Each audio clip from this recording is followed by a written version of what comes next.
Hey! Welcome What's back. wrong with you? Co-pilots is wrong with me. What? I got to tell you something that I didn't tell you about when we were about to record the show. That I didn't tell you when we were about to do this. I saw my mum yesterday, and she said, "Oh, I've got something for you." I was like, "Oh, Russell, what's that?" She handed me this paper bag, and I pulled out this thing. It's a travel mug with a picture of Chewbacca on the front, and you spin it around. It says "Co-pilot." And I was like, "Oh shit!" So cool. She was like, "Yeah, I saw that and thought of you." So I thought, "Well, I better get that for him." So that's really cool. Oh, that is really cool. Oh, that everyone still buys you mugs despite you Yeah. not needing Never them. mind. It's a travel cup. It's fine. You can just live in the car or something. What's this? Mitchell and Webb special. Yes, they are. Peep Show and that Mitchell and Webb look. And what I imagine we'll talk about, Rich, is some of our favourite Mitchell and Webb sketches. A little bit about how good Peep Show is. And about 20 minutes of waffle. Yeah, and coming up with how we think Netflix should drop shows. Yeah, I think there's a lot of... we suggest a lot of strategies for streaming platforms to deliver our stuff. I mean, like, if they want to, pay us for the excellent idea that we have. I mean, honestly, if anyone wants to pay us for anything, that would be swell. Yeah, if you want your ceiling art text, if you've got some masticing you want doing, what else? What other services are you offering? Well, I mean, I think honestly, you've reached our skill ceiling there. Yeah, there's a joke in there somewhere about art text is very clear. We've got a website. I can't remember what it is now. copilotspodcast.co.uk. I imagine That's the one. Yes. That's all right then. Not a very sought after URL apparently. No, it's quite easy to get. Not Quite cheap. And then Twitter. We're on Real the Co-pilots. Oh, we've got new old stuff coming out, haven't we? Yeah. Yeah, it's going out. So that's going out every Friday, whereas these are going out every other Wednesday. Well, isn't that exciting? Because that Well, yes, it's a lot of our voices. Us for a week. Us every week. Sorry. Yeah, sometimes twice in a week, because it just getting the archive out there. Because I'm not sure where it still exists. It still existed on Spotify when I downloaded them all, but. So what you're saying is this is less of extra content being provided. It's more of a technical exercise. Yeah, it's more of a. Hey, did you ever wonder what I was saying in 2 episodes of Co-Directors? Because Spotify sure did. But yeah, let's talk about Jez and Mark and the 2 snooker commentators and the number 1 host and contestant and who else? What else have we got? The Angel Summoner and BMX Bandit and help me think of other characters, please. I'm just seeing how far you can keep this going. Cause that's it. I'm done. We're going to talk about this in there's going to be a little bit of music and then we're going to start talking about it. Yeah. Okay. Well, that'll do. So I'll just put the music in now. Yeah.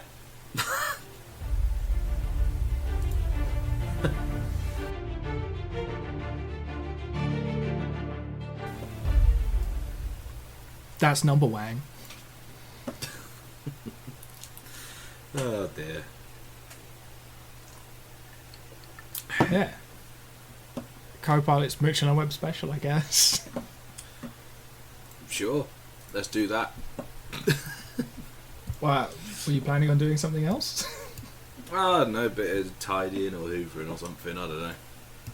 Alright, what do you normally do on a Monday? We'll go to work. Actually, should be in the office. But Oh, I'm yeah. not, which is nice. But yeah, so now it's a Monday afternoon and we're recording. It's very strange. We just say it's like proper daylight as we're doing this. It's really odd. Yeah. What's nice is it's a good excuse to stay inside and out of the sun. Although you are already sunburned. Yeah, but that was from yesterday. Oh, that's okay then. I could get someone on any given Sunday. Yeah, that Mitchell and Webb look and Peep Show. Which one do you want to start with? Wow, I guess, because I don't have any... I like both of them. So I guess if we start with Mitchell and Webb because it came out first. Sounds good. I remember when this came out, because I was at school, and the day after, everyone came and was like, fucking hell, did you see that sketch show last night? We were just saying, so it's a... You don't really... Is anyone doing sketch shows anymore? Do they still exist? No. Well, I mean, did they really exist when this came out? No, I don't think so. Oh, it was like this and Little Britain. Oh, and Little Britain was... That was shite anyway. Yeah, I didn't... The thing, I knew the catchphrases for Little Britain, but I didn't really care. Because I think by this point it was more like stuff like extras. Where you'd get it'd be almost what is like long form sketches rather than like bang, bang, bang, bang sketch shows. This was part of... Do you remember the BBC did that thing of Thursdays are funny? And I think... It was this... Mock the Week... And there was a couple of other comedy shows. What was it? Have I Got News? Would that be on a Thursday? Maybe. It might have been. Catherine Tate show. There you go. That was another sketch one, wasn't it? Oh wow! I found a really old website for the bit. I'm sending you the link to this. This is crazy. I haven't seen a site look like this for years. Yeah, that Mitchell and Webb look and Catherine Tate, and then there was something else. Oh my god! There's a bit on this website that says visit our MySpace page to watch clips. MySpace. Oh, there you go. And then Lead Balloon, which I never watched, and the Peter Serafinovich show. Lead Balloon's That was pretty the good. Thursdays. I like What Lead is it? Balloon. Is Lead Balloon Jack D? Yeah. Although if you click on it, it's an error. So I'm pretty. Lead Balloon was on Netflix for a while, but it might not be anymore. Can't remember. So I think we would say before we started this that we didn't realise that the actual first episode of Series 1 starts with one of their best sketches, which is the two Nazis and saying like, "Oh, Hans, are we the baddies? We've got skulls on our helmets. Are we the baddies?" My favourite bit of that whole sketch is it's just like, oh, have you been listening to Allied Propaganda? He's like, of course they say we're bad. And it's like, yeah, but they didn't get to design our uniform. And like, oh, that's fair point. I don't know if it's in the I can't remember if it's in the TV one. So this is the thing. I've had that Mitchell and Webb sound has been on my iPod like for over 10 years, and it was that Mitchell and Webb look, but they did it on. It started on like Radio 4, so it's pretty much quite a few of the sketches that are in the TV show are in the radio show. It's kind of like the League of Gentlemen in that way. But there's a bit when they do this sketch in the radio show, they go, "Have you seen like films?" Yeah, I've never seen the films where the good guys do quite well to start with, and then progressively really, really badly all the way to the end.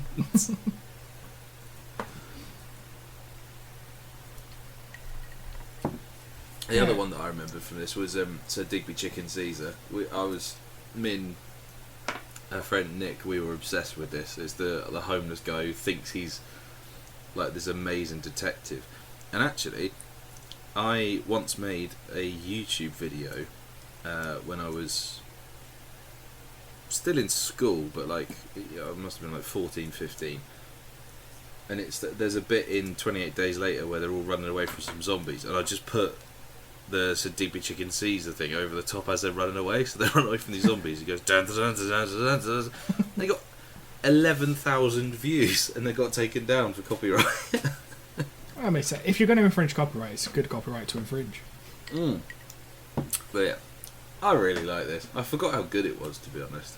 That's the, it's because I guess by the time it got to being a TV show, it had already been like the Radio 4 show. I think it had been toured as a stage show as well. So I think in one of David Mitchell's books he talks about it, and it's just that they were right because obviously they're Footlights alumni. Yeah. And I think a lot of the cast are also Footlights people that they met. Yeah, like Olivia Colman, I think. Yeah. Was she Footlights? Well, she got an Yeah, Oscar, she was. Yeah. And it's just because I'm trying to remember. I think I remember rightly that they toured a lot and they did their fringe show, and it was mostly just sketches because that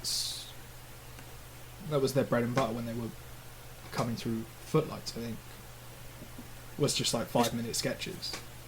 It's got to be so hard coming up, like being into sketch comedy, because you've got to have 200 ideas, of which 100 are probably half decent, of which 50 make good sketches, which you've then got to spread over however many hours of TV shows. Well, and you have to convince. So You also not even that, but being part of like a writing partnership or team, like you'd have to. And saying this is funny, and the other so one. Everyone has 200 ideas. Everyone has to then pitch to why their idea is the better one. And I wonder. I don't think it's that obvious with Mitchell and Webb, but I wonder if you can tell which ones are written by which people. I wonder actually a good one to try and figure that out would be Monty Python, because there were so many of them. Yeah, well, I've just looked at. I think there's all about the best ones. Yeah, because I think there's about 12 people who wrote for Mitchell and Webb. Look.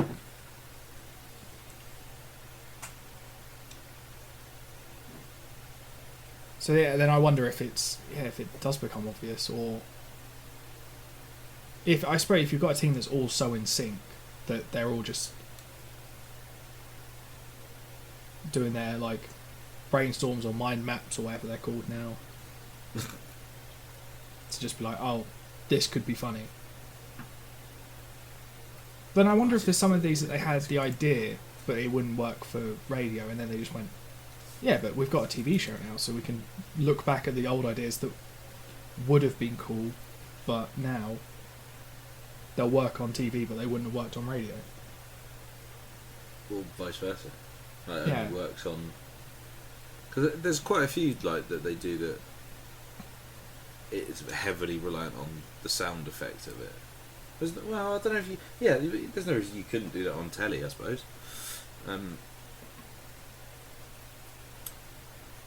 But yeah, I mean, Number Wang is... When I was younger, that was my favourite, just because it didn't make sense at all, but it was still really fun. But it's really difficult to do surreal stuff well, isn't it? Yeah, I think it's... Number Bang is really carried by Robert Webb in that one, because it's just... Because it's all at his, like, fastest pace, sort of. And he's just like... You don't need to understand it, because you're just like... Or it looks like he understands, but... It's the same. It's the sort of the QI scoring system. Like, you don't need to know it; you just know that it's in the background. See, this is the thing with that. I genuinely don't think it exists. What, the QI scoring system? Yeah, I think it doesn't exist, and it doesn't make sense. They just randomly assign who wins. Well, yeah, that makes sense. Because ultimately, you're not watching it to see who wins. You're watching it for the comedy and to learn something that you didn't know before. See, that's apparently why panel shows don't necessarily do very well in America. It's because if the idea of a competition is introduced, it doesn't test very well when there isn't a clear-cut winner.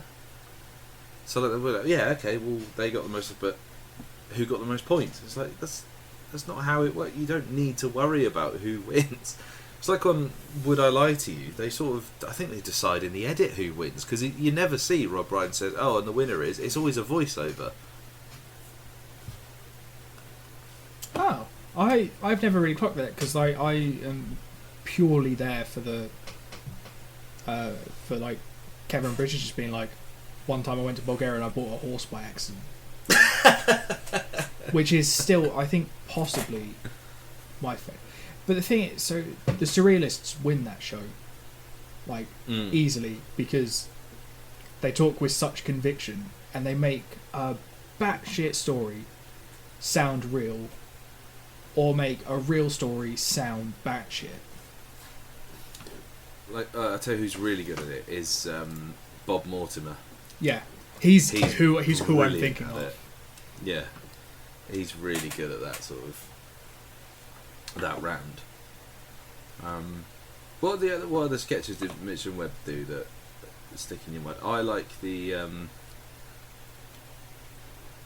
friends of what. So like when the two housemates and they're having a party, and they're like, oh yeah, we'll invite him. But oh, you know, if we invite this person, then they'll bring this person, and it's always like Scooby-Doo and Hitler and Darth Vader and all that sort of stuff. Well, the first one's Moneypenny and Bond. Oh, that's it, yeah. Oh, he's so slimy. Yeah. It's like, oh, do you remember when he came round and he threw that guy out the window and it was like, oh. And then he makes a joke about it being a piercing ball because he landed on a spike. But there was a crusher next to it and they were like, he probably wanted to say a crushing ball, but he missed. Oh, that is good. But I like that. I like the idea that it's just Mitchell and Webb are just having a dig at characters that they don't like and stuff. Just going like, what's a format that we can just make fun of fictional characters or real characters and just, but make it not seem like we're just like having a rant. How can we make deconstructing a character funny? I think I quite like their behind the scenes stuff as well, like the behind the scenes sketch where they're and that's good because in this one I think they're doing like a sketch about how you dress, like a fashion TV show, and then David Mitchell walks out in a full burqa and it turns out he's got blackface on underneath as well, and it's just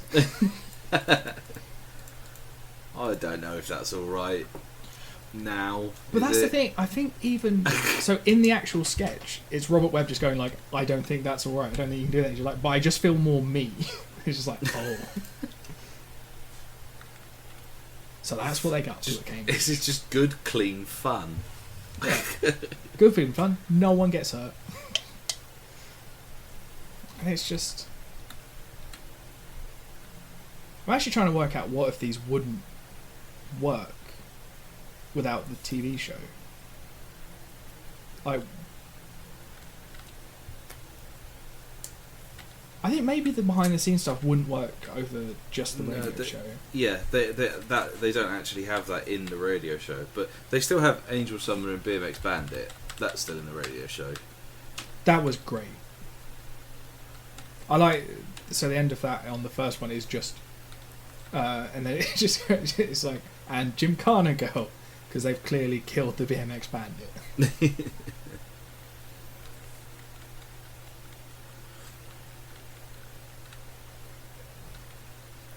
Oh, the snooker commentators are always good as well. Yeah. Oh, I still use some of that. Like we'll play like mini goggles and I'll go, oh, and that's a bad miss. I think my doorbell's about to ring. Your doorbell's about to ring. How can you tell? Because I can hear the Amazon man in the background, but he hasn't rung the doorbell. That's nice of him. He's not interrupting the podcast. Well done, him.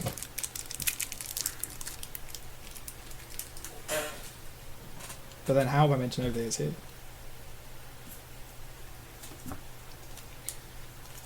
But I'll go get it after we finish recording. Sure, I'll be fine in the little porch. Oh, I did clap twice. If you wanted to cut this out. Nah, it's good. Oh, because this is gold. Yeah, I might do. Who knows? Oh well. I'll figure it out when I'm editing it in like a week. Oh no, that's the There's door. about. Well, I will still go and get it afterwards, but... I'm going to have a bit of popcorn. Alright, cool. Well, I'll just have a vape then, and then we'll do a clap, and it'll be fine. Alright then. I did 2 when you started talking about the guy showing up. Yeah. Well, I have to sync them first, and then cut from yours, and then it'll be fine. Whoa. Right, are you eating your popcorn? No, I'm done. Cool. Should we do a clap? Yeah. Do you want to do the countdown? Because I prefer it when you do the count. I get all nervous when I have to do it. I forget what order the numbers go in. This is staying in. 3, 2, 1. I mean, we were interrupted by an Amazon man then. Very kindly dropped off. What's he dropped off? I didn't ask you. I think it's oil. You know, all the fun grown-up stuff. Lube. All machinery works best when it's well lubricated. Yes, so I've been told. Yeah, I really like Mitch and Webb Look, and I do listen to the shows pretty regularly. So I'll probably listen to them again after doing this now. Yeah, it's one of those ones. It's also it's hard to know what you've seen and what you haven't. Mm. It's the same. I find it with either sketch shows or stuff like Inside Number 9. It's just hard to know if you've seen it all, because you have to remember like you can't just be like, oh, have you seen this storyline? You just go, have you seen this specific episode with this cast? Yeah. Oh, it's funny. I do really like this. Oh, I'll tell you who else I really like is the screenwriters who are like, yeah, you've just got to make it sound like they know what they're talking about, but actually they're talking bollocks when you're doing like a medical drama or something. Oh yeah, no, I think it's the medical drama in the first episode, and it's just like, yeah, give them the medicine. Oh no, not that medicine. We need the right medicine. Oh no, he's give them the good electricity that makes them stop, but not too much of the good electricity, because then it becomes bad electricity. Yeah. We'll use the electronic machine that if they are fine, it will make them what? It will make them sick, but if he's sick, it'll make him happy. Then it shocks him. Oh, I guess he was fine. I've never seen anybody looking this peaky. Like that. That's essentially an advert for Googling your symptoms.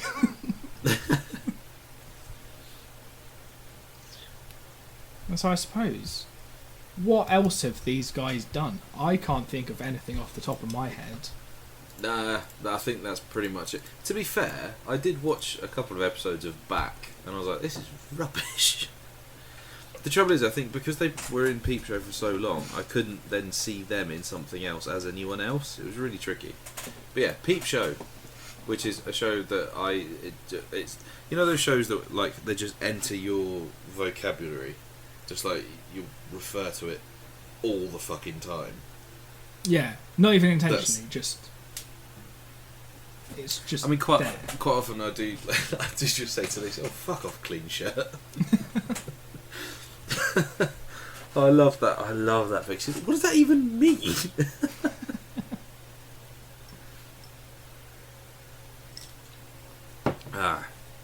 So yeah, Mark and Jez, they live in a flat. Mark's sort of uptight and organised and a bit of a dick, and Jez is creative and freeloading and also a bit of a dick. Yeah, and the whole show is just about that dynamic and how they interact with the world. And it's have you seen all of it? Yeah, I think I've seen it all a couple of times. Yeah, I think a lot of people like went with it, but then there's the episode where they eat the dog, or Jez eats a bit of the dog, And a lot of people get that as like, oh, I'm really not sure about this anymore. Yeah, but it's fun. They don't really eat a dog. It's acting.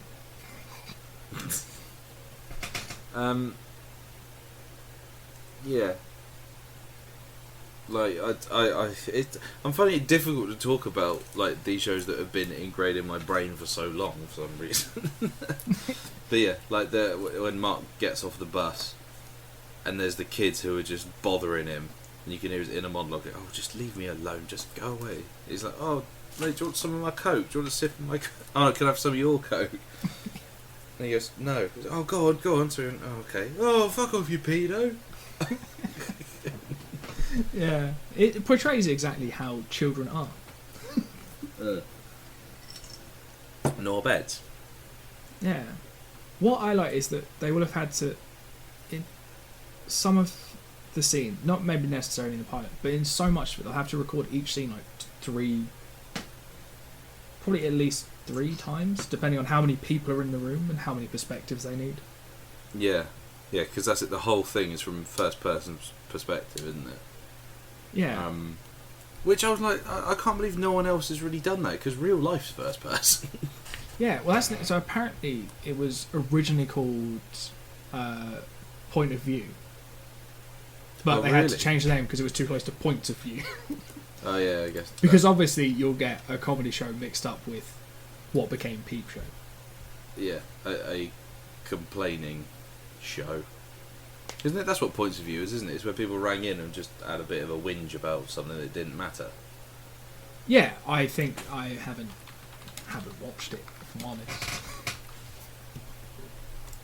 But so another one of those, I think it was in another one of David Mitchell, but he's talking about when they shot the pilot in a flat in Croydon, and then they went and they got greenlit. They couldn't get back in, could they?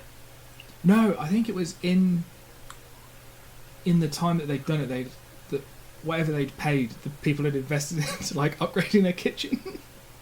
So it just looked different. Oh, that's really funny.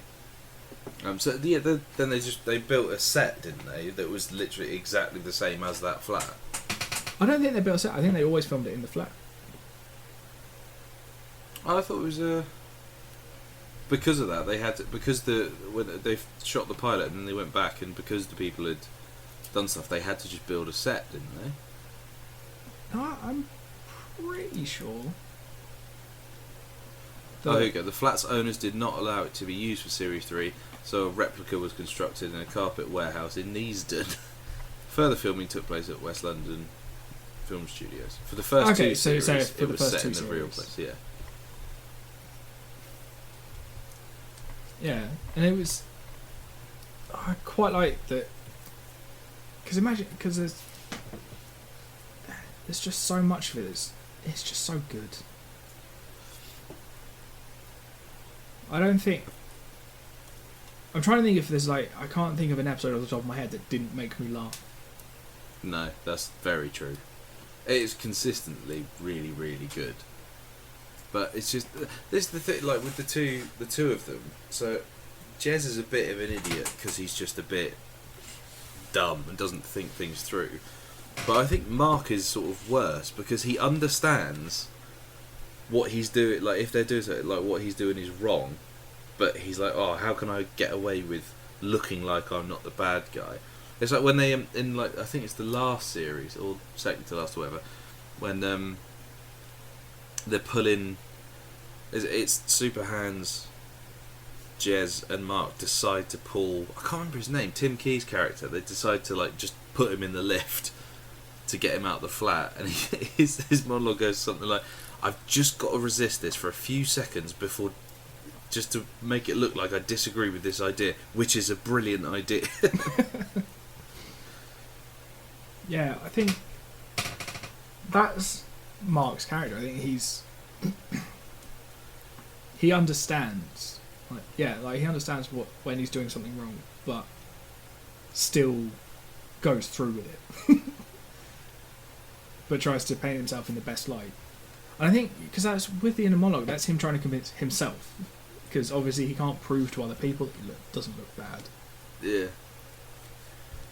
He's definitely the worst of the two, I think. Because at least, Jez's intentions generally are just like, I thought it would be fun, or I thought it would be cool to do that. Where Mark's proper like scheming and like. Well, I think almost dictionary definitions of like forward thinking and living in the moment. Yeah. Definitely.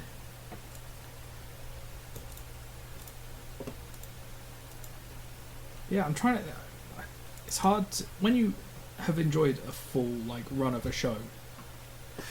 It's very hard to talk about it because you're just like, oh, it's good. It's just, yeah, it's really good. This is why I think like we say this quite a lot, but when there's a bad one, we've got so much more to say on it because like, I can't believe that this is a thing. Yeah, like with I don't know, something like Entourage. We just go, I can't believe that's how they think women should be treated. And it went for a few years though, 2003 to 2015. Yeah, we did have some breaks. We did have a few years breaks, yeah. But then that's the thing. Is it one of those things that you want to keep coming back as specials, or do you just want them to leave it? This is the thing. Like I was saying the other day, that Alan Partridge is someone who he's a character that I would literally watch doing absolutely anything now, and I think I could say the same of these two. Like, I genuinely like, you know. Yeah, I would be more than happy for it to come back and just do like the odd Christmas special or something. In the same way that like Gavin and Stacey appears to be doing, just coming back for the odd Christmas special. I don't know if there's going to be more of that, but I keep seeing stuff saying there's going to be more Gavin and Stacey, but I don't know if it's going to be like a one-off or a like more one-offs or like an actual short series or something. This is the thing, as we keep saying, like increasingly the thing that I like seeing is limited series, and if it's just like limited special, like the Royal Family did it. The Royal Family, they stopped doing full series ages ago, but then they started doing, you know, they carried on doing a couple of, you know, a special every couple of years. Yeah, and I think sometimes that's all you need, because you can get sick of characters, but not you can get sick of seeing characters every week. But you're not necessarily sick of the characters. Yeah, exactly. But then maybe that's what makes it, you know, makes it so enjoyable. Is when you've got something like Spaced or The Office that has 2 series and then it's done. That maybe it's, you know, because you're the time spent with them, you haven't had the time to get annoyed with like how long they've been on the telly. Yeah, but then I suppose now the way that we consume TV's changed so much. Because now you'd get, so for like a 6-episode show, if it was on like Netflix, you'd get 6 episodes, then you'd wait. Maybe for 6 episodes you'd wait like 6 months and you'd get another 6. And then but they'll just drop them, like, in an ideal world they'll drop them daily, so you'd have like 3 hours of stuff to watch. And you just move on. Like that's that would be really interesting actually. I'd really enjoy that. Well, that's the whole way I consumed like Orange Is the New Black. I'd basically just wrap myself up in a duvet and watch nothing but Orange Is the New Black for like 2 days, and then it'd be done for a year. Which, admittedly, maybe wasn't the right way to watch it, but I like your idea of doing like a handful of episodes every 6 months. Yeah, because kind of what ended up happening with The Mandalorian for us in the UK, because we got Disney Plus like a few months after it came out in the US, which meant that we had a series of Mandalorian, and then they still released it weekly. At the end of the year, it started a new one, didn't it? Yeah, but they still released it weekly when it first came out. Well, that's true. Yeah, which was again, I liked that as well. That's the thing. I can't decide if I prefer watching things weekly or watching them binge. I think it's if I have the option to binge, I'll binge. But if it's a new show that I will inevitably see spoilers for, I will watch it weekly. Like, I'm not waiting like 8 weeks for Loki to finish before I start episode 1, because by the time, by at that point, it will be. I'll have seen stuff about it and it'll be sad. That's coming this week, isn't it? No. Isn't it? Oh, the 9th. Oh, okay. Yeah, That's because a shame. it's a Wednesday Next show as week. well, rather than a Friday show. Oh, cool. Happy with that. Brilliant. Looking forward to that coming out. Yeah. But yeah, like this always happens. We talk about a good show, then we move on to something else. Yeah, but that's the thing. I will at least try everything that Mitchell and Webb do together, or individually. Apart I'm not from that fussy. Magicians is shite. Like it's properly shite. I haven't seen it. Maybe I'll watch it just because I imagine no, it's probably don't about even do that. about as good as The Prestige. So I'll probably watch it. Yeah, less of that. Yeah. It's cool having something that I know is guaranteed to trigger you a little bit. No. Oh yeah, because you didn't have enough stuff. No, what I mean. Well, I only discovered Stephen King. Stephen King, blah blah blah. Next week, Morse and Poirot. I actually am really looking forward to watching Poirot because he's Belgian, isn't he? Yeah. Oh, is he? We should probably change that then. I don't want What, you the to fact be that he's happy. Belgian? You're going to retcon Poirot? I could try. But yeah, I mean, I don't think I've looking actually forward to seen that, Morse or Poirot. No, neither have I. Poirot? But isn't that that knobhead is something to do with Morse, isn't he? The You're going to have to be more specific. There's a lot of knobheads. no, like he's a proper like COVID denier and all that. I think he was part of like a spin-off of Morse or something. I can't remember his name. Something Fox. He's a Lawrence proper, Fox. That's him. Yeah, he's a proper jet end. I think. Yeah, no, he he's is. I agree that he is. Well, I'll just look at these spin-offs. Oh, there you go.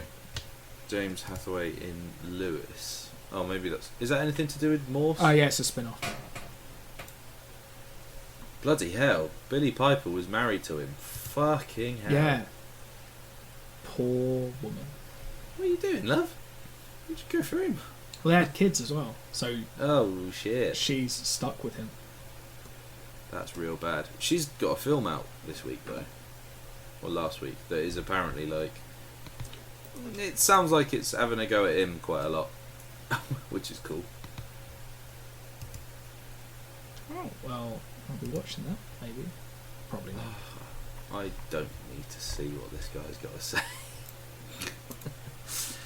Yeah, Inspector Morse and Poirot, as my mate used to call him. Yeah, That's that gonna makes be a sense. I fun think that's one. how you pronounce it. Yeah, I think it is. Dick.